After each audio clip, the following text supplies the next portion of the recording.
Kwa majina mimi naitwa Samuel Kavai, mimi ni mkaaji wa Lurambi constituency, na hivi leo tumekuwa hapa shughuli katika kanisa la Cornerstone Mission Ministry ambayo iko chini ya mbunge wa eneo la Lurambi ambaye pia ndiye askofu wa kanisa hilo, Mheshimiwa Titus Khamala, ambaye kwa kweli tumekuwa tukisherehekea miaka 30 yake ya utumishi akiwa askofu na akiwa kiongozi wa kidini. Kwa hivyo leo imekuwa ni siku ya shukrani na tunashukuru Mungu kwa sababu umbali huu wa miaka 30 ambao ameleta mtumishi wa Mungu, nasi kama wapiga kura wa Lurambi na stakeholders wa Lurambi tumejitolea tukakuja kumshika mkono na kumsupport kwamba aendelee kufanya kazi ambayo anafanya katika huduma na pia katika taifa, katika majukumu yake kama mbunge wa taifa letu la Kenya. Pili, wageni wetu wa heshima ambao wamekuwa hapa katika hafla hii ya siku ya leo wakiongozwa na msaidizi wa rais Bwana Faruk Kibet, akisaidiwa na kiongozi wa wengi katika bunge letu la Kenya Mheshimiwa Kimani Ichung'wah, na tunashukuru kwa sababu ya mshikamano ambao wanazidi kuonyesha katika. Kwa jina mimi naitwa Samuel Kavai, mimi ni mkaaji na mpiga kura wa eneo bunge la Lurambi, na ninataka kuchukua nafasi hii kwanza kabisa kushukuru mheshimiwa ambaye ni mbunge wetu wa Lurambi, Mheshimiwa Titus Khamala kwa ajili ya hafla hii ambayo aliandaa kwa ajili ya sherehe za miaka 30 akiwa mchungaji na askofu. Kwa hivyo nataka wetu wa kiserikali ambao wamekuwa katika eneo hili wakiongozwa na msaidizi wa rais Mheshimiwa Faruk Kibet pamoja na kiongozi wa wengi katika bunge letu la kitaifa Mheshimiwa Kimani Ichung'wah. Na pia nataka kusema hivi ya kwamba tunashukuru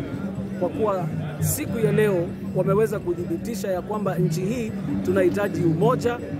na tunahitaji kusimama na kutembea kwa pamoja kama taifa, kwa sababu wamesema kwamba ukabila sio kitu ambacho kinaweza kutufanya tusonge mbele kama taifa.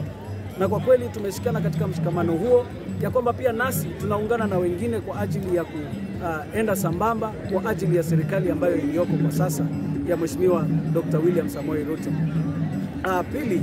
ningependa kushukuru wasemi wa siku ya leo kwa sababu ukiangalia waligusia haswa jambo ambalo limekithiri katika taifa kwa sasa, na hilo ni mambo ya maandamano ya Gen Z, na ikakuwa ni mwito kwamba vijana wetu waweze kujitokeza katika maandamano ambayo sio ya fujo ili kwamba tukaweze kuprotect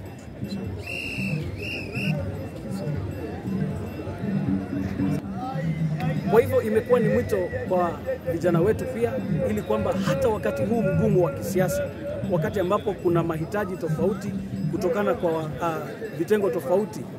ni mwito wa viongozi wetu ya kwamba tukaweze kushikamana pamoja, tukaweze kukuwa na maandamano ya amani na tukaweze kuleta tetesi zetu katika njia ambayo inastahili ili kwamba mambo ambayo yanaikumba nchi yetu ya Kenya yaweze kutatuliwa, wakati watu wote tunaweza kukusudia kwamba mwisho wa taifa hili utakuwa ni mwisho mkubwa ambao ni mzuri kwetu sisi sote. Ikawezekana kusemekana kwamba wazi kwamba hatuna taifa lingine. Kenya ni moja na hii ndio nchi yetu. Nchi yetu ikiharibika hakuna mahali tunaweza kupata msaada mwingine. Kwa hivyo ni ombi langu kwa Wakenya wenzangu, vijana, kwa wazee na watu wote katika nchi yetu ya kwamba hata viongozi wanapoendelea wakizunguka katika taifa kuitisha amani na kuweza kuonyesha mshikamano, ni vizuri ikiwa pia sisi tutaweza kufuatilia katika mkondo huo ili kwamba tuhakikishe amani ipo katika nchi yetu na vitu vyote ambavyo vinaendelea katika nchi ni vya kukuza taifa. Serikali iliyoko inatakana ipatiwe muda tuone wanaweza kufanya miradi yao na mipango yao ile ambayo walikusudia ili kwamba mwananchi wa kawaida aweze kufikiwa. Kuna maswali mengi ambayo wananchi tuko nayo, lakini hatuwezi tukapata majibu kupitia kwa fujo. Tunaweza kupata majibu ikiwa tu tunaweza